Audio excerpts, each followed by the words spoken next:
from Citizen TV, this is Tonight with Sam Gituku.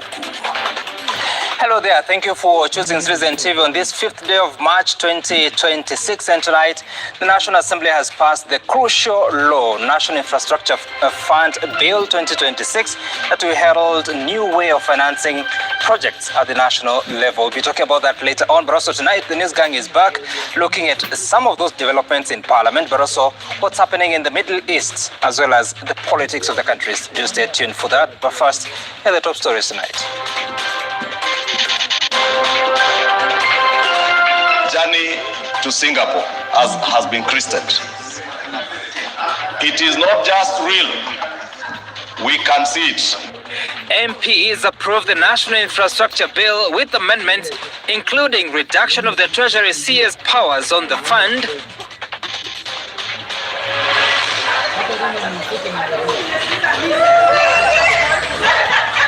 race to bring citizens home. Hundreds of Kenyans repatriated from Dubai as Middle East crisis escalates.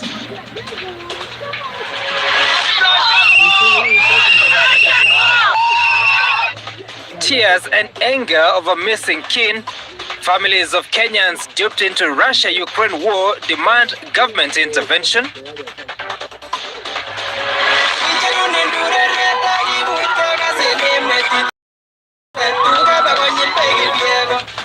Ngeno, other victims' bodies flown home. Grief and sorrow as thousands of Muradi-Kir residents receive bodies of 5 victims of the plane crash.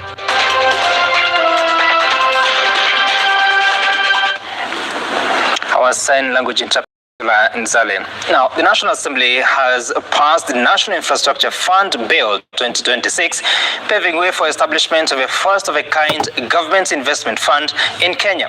The bill, which was approved by with significant amendments, now gives Parliament and the President more power in the control of the much-publicized 5 trillion fund. The amendments sought to cure concerns that there was too much influence vested in the Treasury Cabinet Secretary with weak oversight that appeared to bypass Parliament. Emmanuel Toh reports. Will as many as without opinion say aye?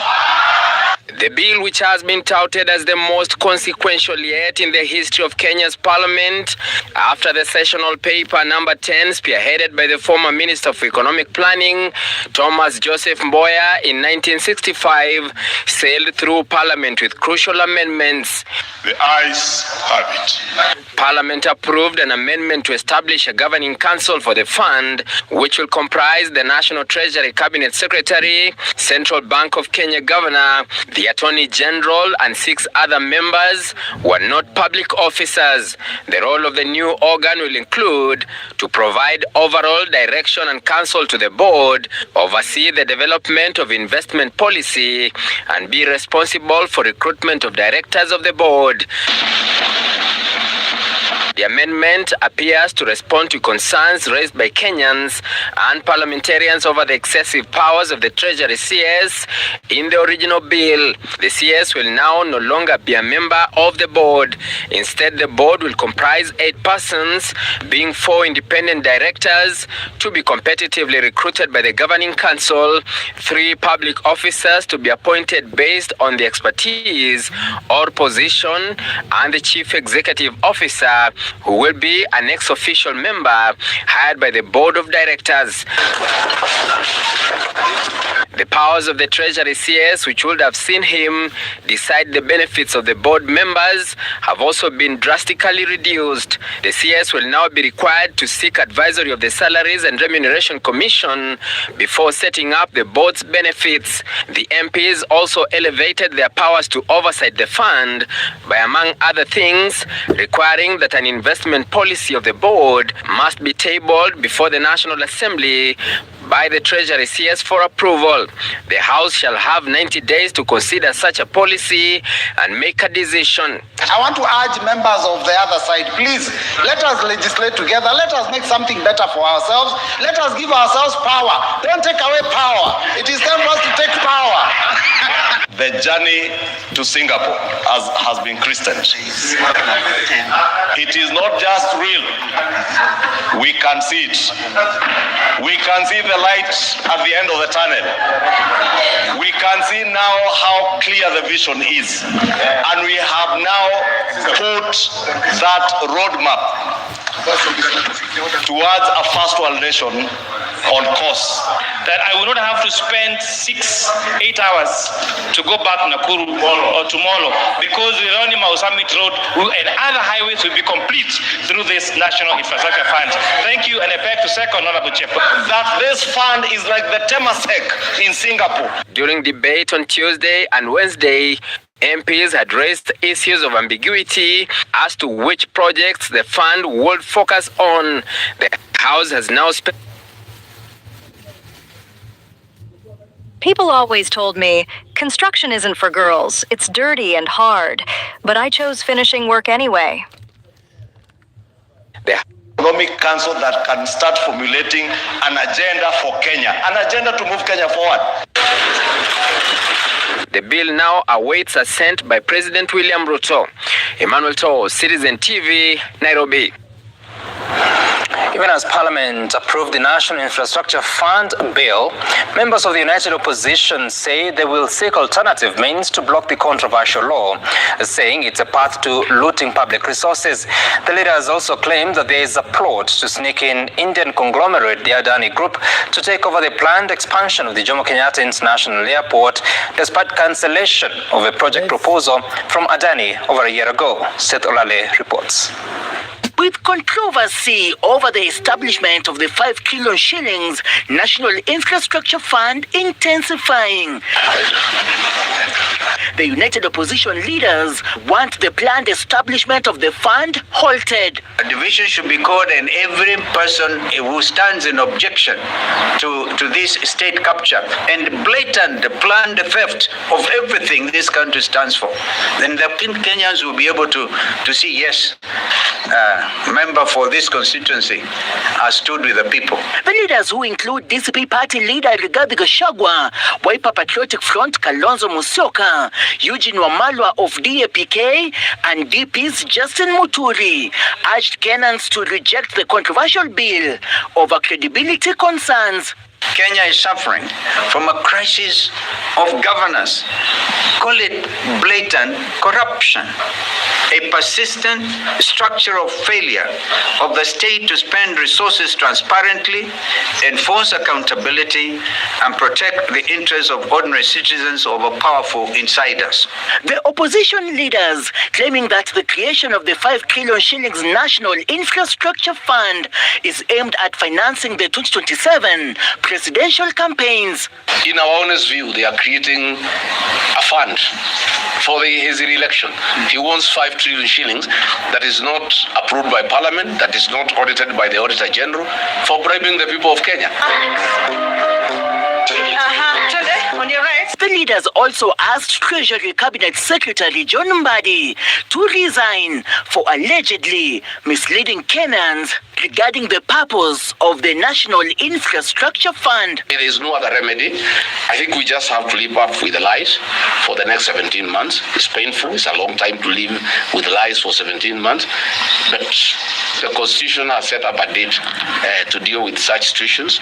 On the new plans by the government to redevelop Jomo Kenyatta International Airport, the United Opposition claims that the move is aimed at sneaking in the controversial private investor, Adani Group, through the back door. You remember the 3 Adani deals? His Excellency Kalonzo and I and our friend Tony Gashoka, LSK, we went to court and stopped the Adani over 200 billion deal on JKI. I'm told they are trying to bring him back through the back door. The leaders, who later attended the civil society-led People's Dialogue Forum on Good Governance at Uhuru Park, urged the youth to take advantage of the upcoming mass voting voter registration and register ahead of the 2027 general election. The opposition leaders say they will take both civil and legal action against any suspect government transaction, a move they say is aimed towards preventing public loot as well as safeguarding public assets. Seth Olale, Citizen TV, Nairobi County. Hundreds of Kenyans stranded in the United Arab Emirates in the midst of the ongoing US-Israel versus Iran war have been repatriated to Kenya. The citizens came back home aboard a Kenya Airways flight deployed to carry out the task. Among those who returned home Thursday morning were a group of learners who had been stuck in Dubai on a school trip. Brenda Wanga reports. This was no ordinary morning at the JKIA international arrivals, at least not for a section of travelers. A Kenya Airways massive flight had just landed and brought with it not just passengers returning home, but a sense of relief. Amongst those who disembarked from that flight were these young ones, learners at the Oliven School in Mombasa. Their education trip to Dubai was at its tail end when Israel and the USA struck Tehran. The impact of that struck soon spread to Dubai, trapping this school party. At first, it didn't click that actually there's a war going on, but then once the alerts started coming in and realizing, now it's sunk in, the realization of how serious this issue is. Out of nowhere, I just started hearing alerts on our phones randomly. I got shocked and hearing news that airports have been closed, find shelters, stay away from windows. Remember, in our country, we are never prepared for such things. So for us, it's like, where's the shelter? So we had to call the hotel from the room, where's the shelter? And then someone came and they took us to the bunkers. All the hotels, I think they have shelters downstairs. From exploring Dubai to being cooped up in a hotel room and sometimes in bunkers, these learners were witnessing history firsthand alongside the accompanying trauma and fear. Missiles were being seen. Sometimes you'll see just light and then they are intercepted. But you see, that is not us. We have never seen. The closest we have seen, I think, it is what is happening to cattle rustlers. So for us, it was very, very hard. For 4 days, this team came face to face with their worst fears, stranded in a foreign land, facing a situation so strange and with no help in sight. The announcement that Kenya Airways would operate a flight out of Dubai was their lifeline. We were flying and we just saw we have passed Muscat. We are in the air, the airspace of Ethiopia. Hey, that is when we relaxed. And I feel relief and my stress has gone off. I feel safe coming back with my family. And I thank God for safe travel back home. And as the government continues to monitor the fate of Kenyans who might still be trapped in some of those Middle Eastern countries, for this group, the nightmare is finally over. They are home safely and they say that tonight they will enjoy a good night's sleep. Brenda Wanga, Citizen TV at the JKIA, Nairobi. Indeed, it must be good to be home. The Ethics and Anti-Corruption Commission, EACC, has issued a stern warning to principal secretaries and other state officers engaging in political campaigns, saying the Constitution requires them to be politically neutral. The Commission is also pushing for legal reforms to bar politicians convicted of corruption from vying or holding office, even though their appeals are still pending. Melito Letenges reports. As political activity gains momentum across the country, some principal secretaries and government officials have been seen taking an active role in defending the government and participating in political rallies. But the EACC now says such conduct violates constitutional provisions that require public officers to remain politically neutral. I would like to know whether there are state officers being investigated for participating in campaigns. On the issue of political neutrality, the Leadership and Integrity Act exempts cabinet secretaries and county executive committee members, but it does not exempt any other state and public official. The anti-graft body is also proposing changes to the law to prevent politicians convicted of corruption from remaining in office while pursuing appeals. Under the Anti-Corruption and Economic Crimes Act, individuals convicted of corruption are barred from seeking elective office for 10 years after conviction. In 2022, you indicated that you recommended disqualifications of 241 candidates, but only 5 were barred. What then is the point of EACC vetting function if IEBC is not legally required to act on your recommendations? Out of these 241, there were actually people who had been convicted at the magistrate court, but they had appealed. And what IEBC was saying, our hands are tied because the constitution says they have not exhausted the appeal procedure. So that justifies the proposals that we are bringing. The Commission is now recommending amendments to Article 99(3) of the Constitution, which states that a person is not disqualified from holding office until all avenues of appeal have been exhausted.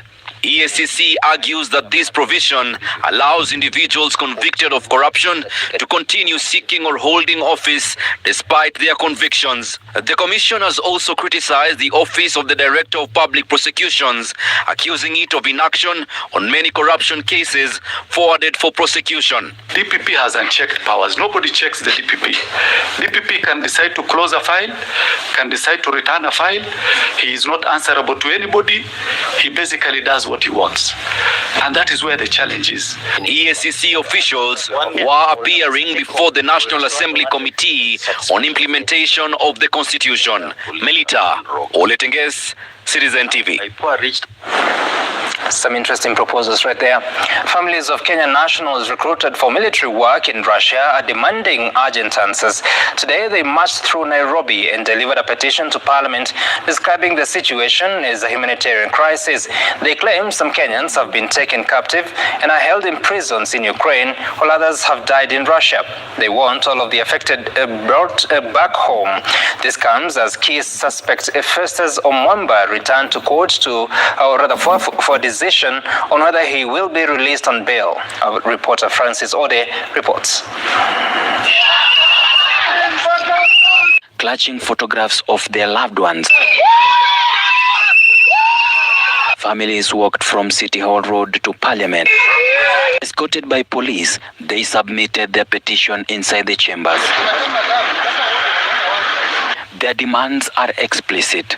Verify the status of Kenyans in Russia, confirm those detained, injured, or deceased, facilitate safe repatriation, and immediately suspend any further recruitment of Kenyans to foreign military service. Sasa mimi niko hapa kwa street. Ninakulilia. Chukua hatua utuletee watoto wetu. Ann Mburu, wife to John Mburu, traveled from Eldoret to join others in the search for justice. Ilikuwa October 28th. Hana. Ndio akaniambia officially tumeingia kwa kichaka and this is a mission and it is a war. Hana.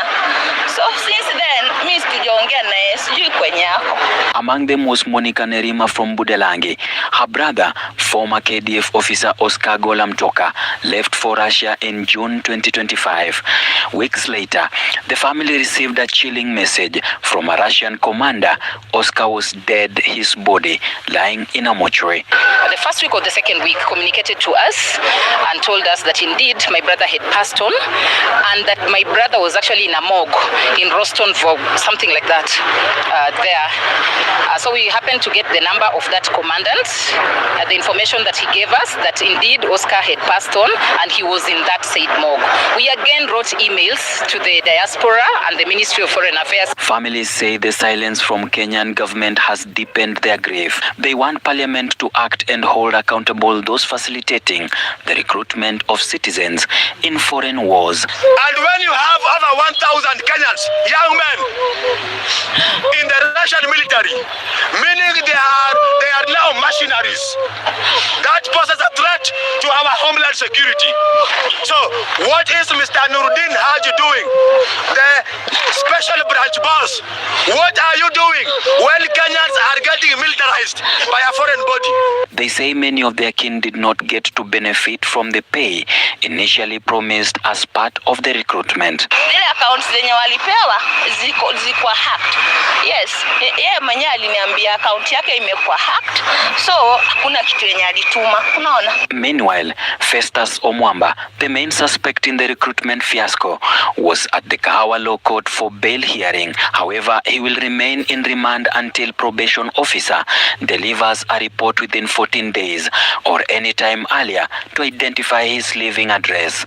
More than 50 families coming to Nairobi within parliament buildings with one goal: to request the government to bring back their sons, whether alive or dead. Ode Francis, Citizen TV, Parliament Buildings, Nairobi. A wave of grief swept through Emurua as thousands of residents gathered at a local primary school to receive the bodies of 5 people, including area MP who perished in a tragic plane crash last Saturday.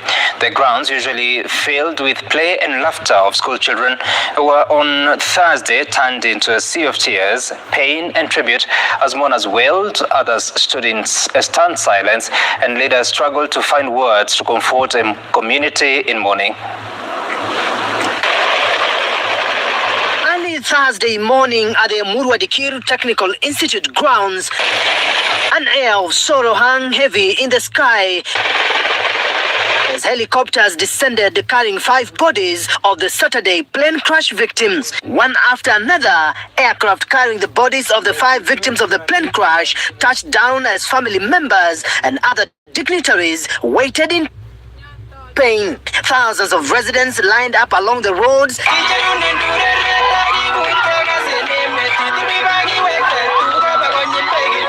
flooded the local primary school, many struggling to hold back tears as they gathered to mourn men they described as their heroes.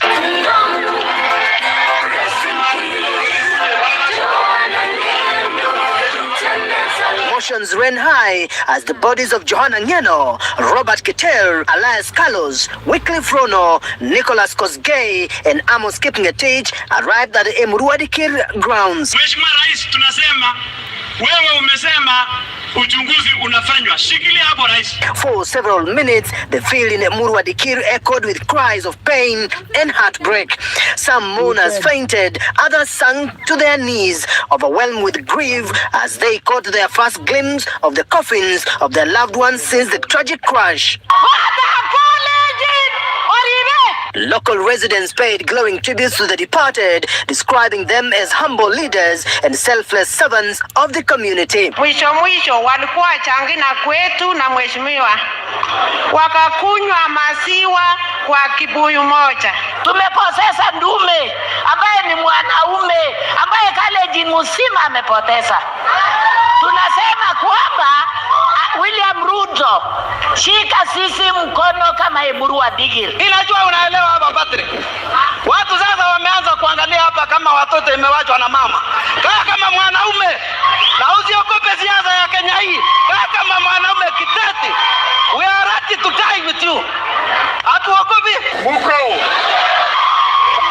Leaders from different political and social backgrounds also paid tribute, saying the 5 men had left behind a legacy of service, unity and commitment to their people. Mwili ya Johanna Ngeno kulingana na desturi ya Wakalenjin itapelekwa pale nyumbani, itakaa pale. Ya Rono ama Wycliffe Rono Sportpesa tutapeleka pia pale nyumbani. Zile mwili zingine 3 tu tutapeleka pale Kigori Referral Hospital.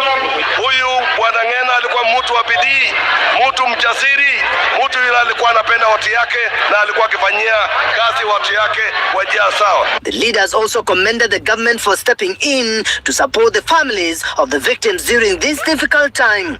Serikali itaendelea kufanya mipango yoyote. Na mnajua Mheshimiwa Rais amepeana support ya kutosha na tumesaidia hiyo familia na tutaendelea kusimama pamoja. Na mimi nataka niwahakikishie watu wa Dikir, sisi wote ni marafiki wa Ngong. Na mtu akishaenda kama vile Ngong ameenda, tumpatie heshima na tumkumbuke kwa ile kazi nzuri alifanya across Kalenjin. Alikuwa mheshimiwa ambaye alijulikana Kalenjin mzima. During the funeral service, local politics dominated, with Senate Majority Leader Aaron Cheruyot barred from addressing mourners.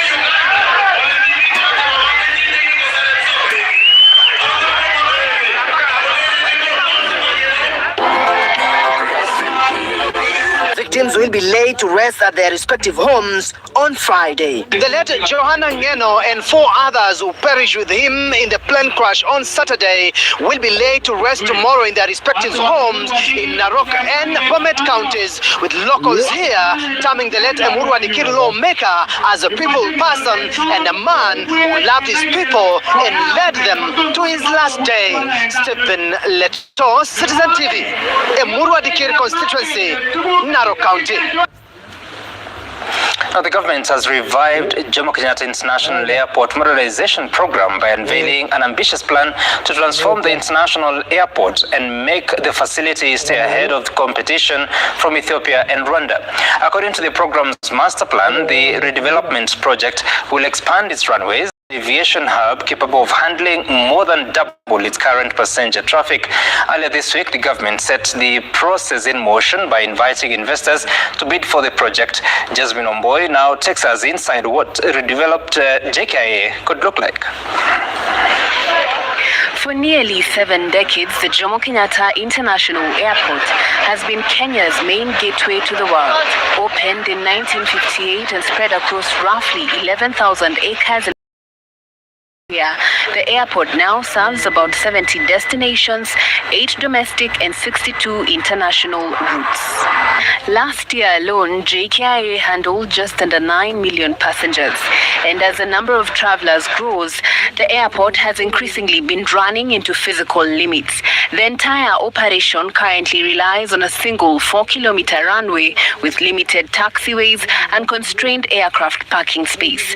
Passenger terminals have been expanded in stages over the years, but much of the infrastructure is aging and congestion during peak hours has become common. According to the government's newly completed master plan, passenger numbers at JKIA are projected to climb from about 8 million today to about 23 million every year by 2045. To handle that surge, the airport will undergo a phased transformation designed to expand capacity while keeping will involve 2 major projects happening at the same time. The first will focus on upgrading the existing airport. Beginning in 2026, improvements to the current JKIA facilities will run for about 15 months. So we'll be upgrading the current immediately while we are building the new terminal. These works will include enhancements to airfield infrastructure such as new rapid exit taxiways, improvements to aircraft parking areas, and upgrades to existing terminals aimed at easing congestion and improving passenger flow. But at the same time, construction will begin on an entirely new airport complex within the JKIA grounds. Groundbreaking is expected to start in 2026, with construction expected to run for about 3 years. The new development will be located roughly 1 kilometer from the current airport facilities. At the center of the new complex will be a modern passenger terminal designed to handle about 10 million travelers every year, supported by expanded aircraft parking areas and new operational infrastructure. The development will also include a second and new independent runway. Once complete, the additional runway and new terminal are expected to dramatically increase the airport's overall capacity and reduce congestion that has built up over years of rising traffic.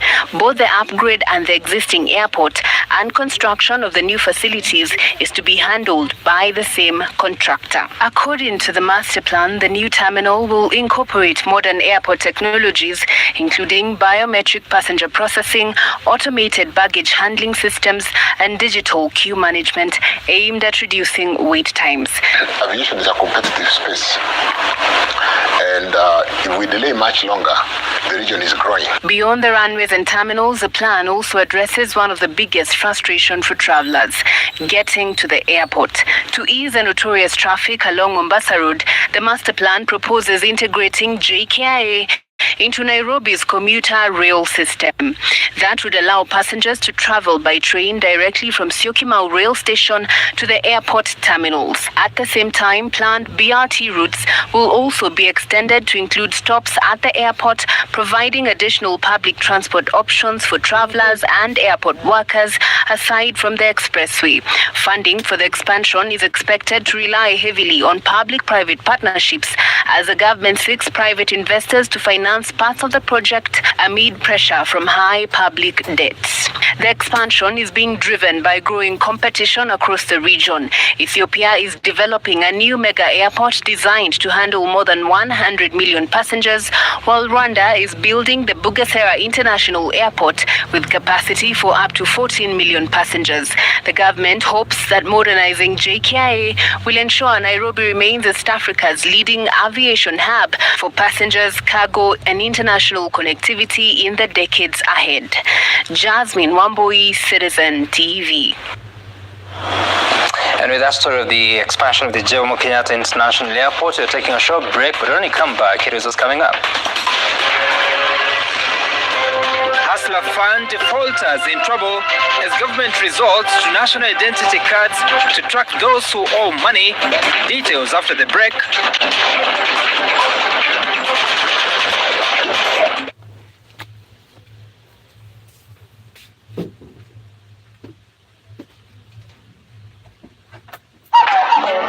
Sometimes dirt can give us something back. That's why I use new Omo. With naturally derived stain removers, it penetrates deep to reach the toughest stains for unbeatable stain removal.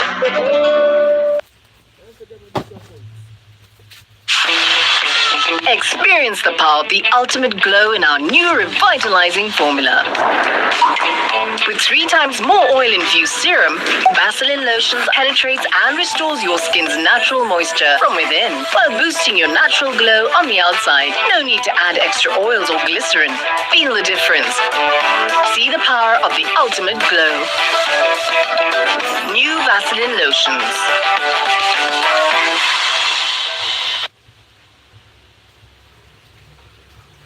Sometimes I need a fragrance to keep me calm. Stays fresh in the heat and feels elegant into the night, lasting longer than expensive perfumes. New Downy, lavender calm, sunrise fresh, and sweet elegance. Freshness that inspires confidence. Who manages your wealth, legacy, and connects you with investment opportunities in Kenya and globally? At Standard Chartered, family businesses, business owners,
Fund are marked and cannot avoid paying back what they owe. Hustler Fund CEO Henry Tanui says the loans are linked to the identity card numbers regardless of the channels they use to access the funds. Tanui said the fund is owed some 12.5 billion shillings by defaulters. He was speaking before the Parliamentary Special Funds Accounts Committee.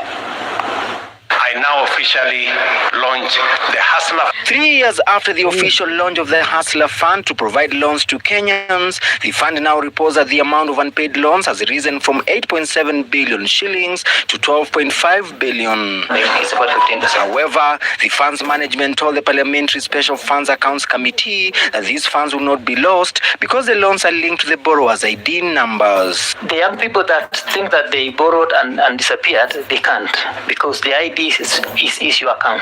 The loan is tied to a national ID of every individual, whether you have several SIM cards or one, and your national ID tells us even to the location that you come from, except those who are passed on, which in natural, we will collect the money. The CEO also said that even though 15% of the borrowers have refused to repay, no one will face legal action, but the fund is engaging with defaulters to educate them on the importance of repayment. So we don't take legal action, we don't arrest them, but we reach out in a humane way and we sell the benefits of the fund. For borrowers who remain unresponsive, the fund will commence a phased enforcement process, which includes forwarding accounts to dedicated debt collections or debt collegencies as final recourse. So far, Kenyan shillings 83 billion has been disbursed to Kenyans through the fund, while 71 billion have already been repaid. Kenyans have saved 5.3 billion shillings. 5.3 billion, which has been saved, that is gross, but we have allowed them to take 1.1 billion. Currently, we own their savings of about 4.2 billion shillings. The majority of the young people between the age of 18 and 30 have saved 2 billion shillings. The fund say it does not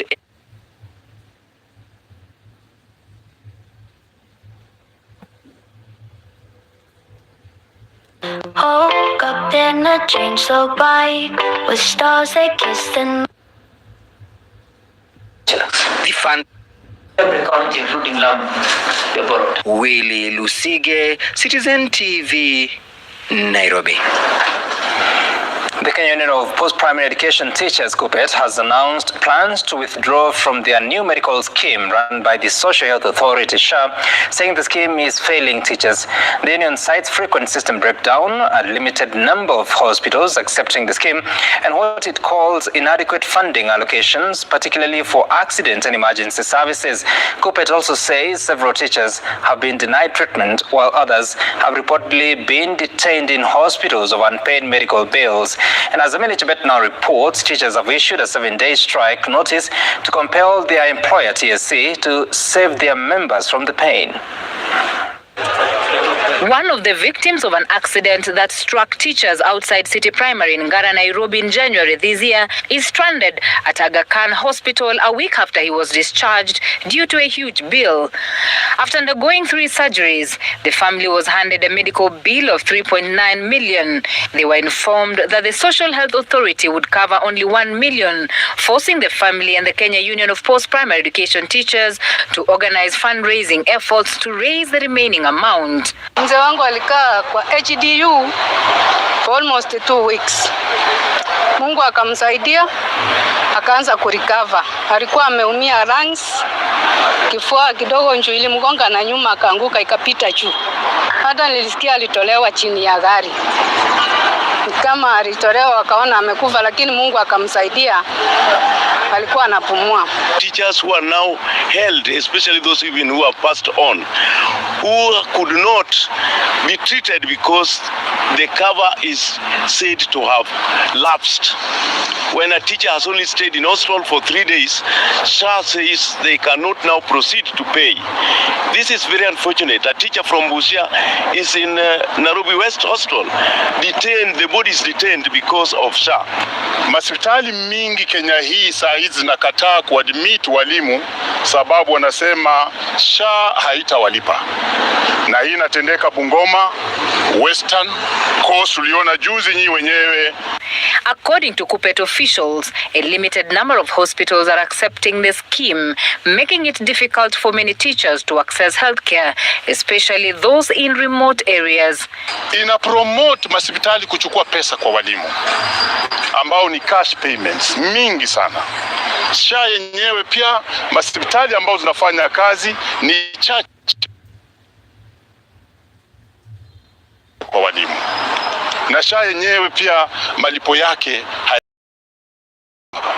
and we shall not allow this. The Kenya Union of Post-Primary Education Teachers is now calling for immediate action from the management of the Social Health Authority, warning that failure to address the concerns could push the union to lead teachers in exiting the medical cover. In a statement, Health Cabinet Secretary Aden the said crisis, saying over 249,000 teachers and their dependents have accessed service through SHA, translating to 3.5 billion claims. Duale says isolated teething hitches are being resolved to ensure zero disruption to service delivery. Solidarity. Emily Chebet, Citizen TV, Nairobi. New Director of the Gambling Regulatory Authority of Kenya, Peter Maina Karimi, has officially taken over from Peter Mbugi and made it clear that Kenyans should expect major reforms in the country's gambling sector, including stricter control of all gambling advertisements, limiting them to late night hours. Apart from shutting down unregistered gambling websites, the new director has also issued a warning that any gambling company found allowing individuals under the age of 18 to register will be shut down immediately. This one is the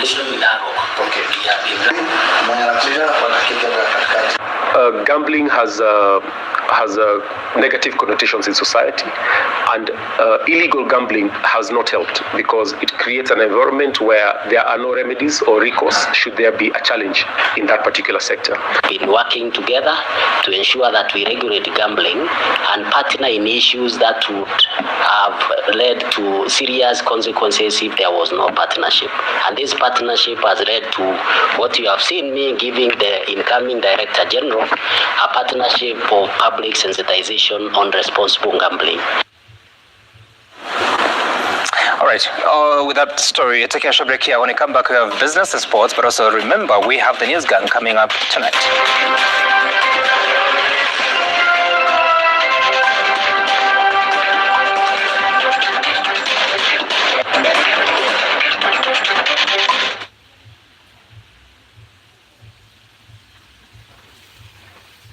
At ZTech University, we equip you with global skills to thrive in today's and tomorrow's job market. Choose from market-driven programs in law, data science, computer science, nursing, software engineering, education, business, hospitality, media, IT, and international relations. Learn from expert faculty committed to your success. Grow beyond the classroom. Call our admissions consultants and join our May 2026 intake. ZTech University. Inventing the future.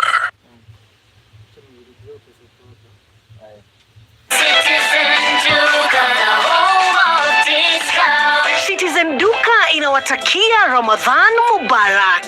Tumia muda mchache sokoni na muda mwingi kwa mambo yenye umuhimu zaidi. Bidhaa muhimu na halisi tena za kuaminika kwa bei nafuu, zikiletwa hadi mlangoni mwako. Fanya oda sasa kupitia Citizen Duka app ama kwenye tovuti ya citizenduka.com au tuma agizo lako kwa WhatsApp kupitia nambari 0710 487 487. Citizen Duka, the home of discount.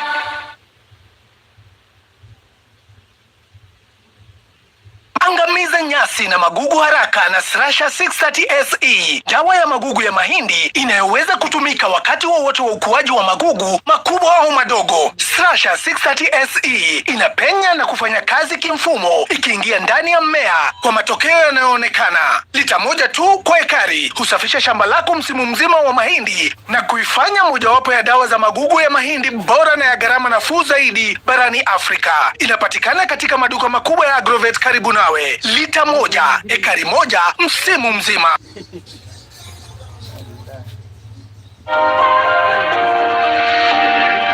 When I have back pain, I reach for 2 tablets of Panadol Extra. With unique Optizop technology, Panadol Extra provides 3 times more pain-relieving power than standard paracetamol for fast relief from strong pain like headache, toothache, and muscle pain, and can get to work in 10 minutes so that I am ready to be there for those who need me. Stronger pain relief at only 20 shillings per pair.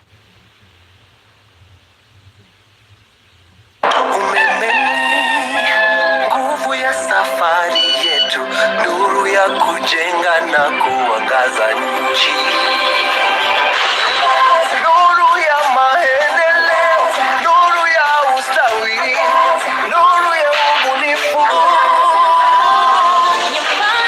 Dial *977# or download my Power app to access Kenya Power services fast and easy. Kenya Power, nuru ya Kenya.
Advisor Dr. David Ndii and finance scholar Professor Winnie Iminza Nyamute as non-executive directors.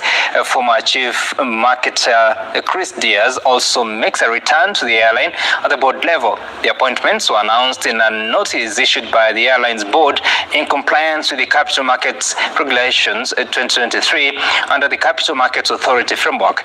The appointment comes in the wake of yet another shake-up at the C-suite level, which saw Chief Executive Officer Alan Kivaluka retire, with Captain George Kamal taking over in an acting capacity effective December 16, 2025. According to the board, the appointments are expected to strengthen governance and strategic leadership at the airline as it continues implementing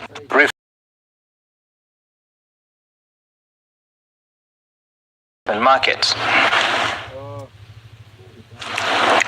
The Kenyan government is banking on the government-to-government deal with Saudi Arabia for a steady supply of oil into the country amid tension over the global supply of oil following the closure of the Strait of Hormuz by Iran. According to the Energy and Petroleum Regulatory Authority Director General Daniel Kipto, the G2G deal guarantees the supply of oil, unlike relying on a spot model.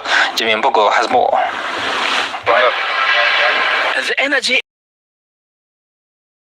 reiterated that Kenya's security of supply is assured, backed by the government-to-government deal between the government of Kenya and Saudi Arabia. According to EPRA Director General Daniel Kipto, there could be a possible change to the loading port to counter the effects of closure of the Strait of Hormuz, a key shipping line that controls nearly 20% oil supply. Those cargoes will indeed arrive, and this has been adequately captured by the statement that the Cabinet Secretary did issue. We are following it on a daily basis with the suppliers of the country, and as you may be aware, this are traders. In terms of the load ports could change in the event that then the closure or the challenge of the strait may not necessarily apply if we apply ourselves and apply our minds ingeniously, working together with the suppliers on looking at different load ports. Kipto, who did not give specifics, noted that the country has sufficient supply in its reserves, which will be boosted by the planned cargo scheduled to arrive in the course of the month through to early April. You may be aware that we price on an M-1 basis. The product that we're pricing today was delivered into the country between the 9th to the 10th of the preceding month. So in the events that are currently occurring in the Middle East, we do not anticipate that will have an impact in this current pricing cycle, but hopefully we will be able then to see the impacts as we go ahead. The regulator says they will monitor the situation and adjust accordingly in the coming days, insisting that price adjustments will balance the interests of the state, consumers, and all marketing companies. Jimmy Mbogo, Citizen TV, Nairobi.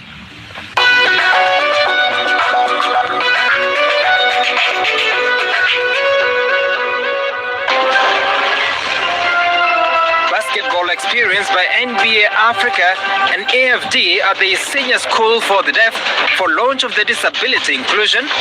Details in sports after the break.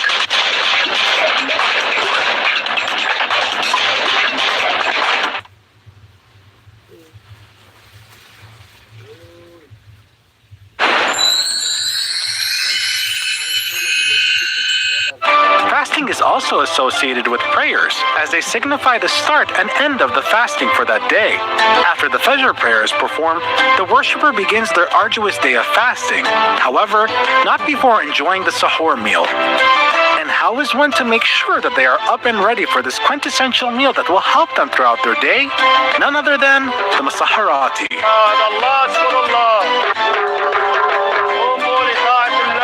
And today, you will join us as we venture throughout the world, witnessing how the Masaharati performs their tasks.